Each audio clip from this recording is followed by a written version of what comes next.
galanni kee narraa wal gannaatti naftiraatu faayaan gaarii dhukkubaa koo an fayyira bareedaa koo yaa gaarii naftiraatu yaa lubbuu koo qalbii koo naaf deebifte gammachuu koo natti deebiste jiraadhu yaa gaarii koo.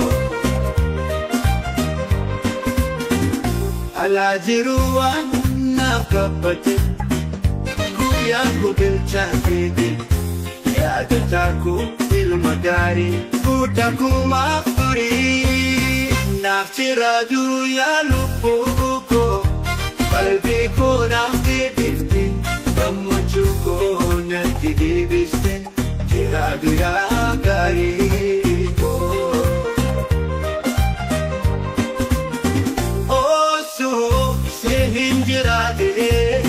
Lubbuu koo siif kennee haadha koo na yaadatti galata kee siif malee.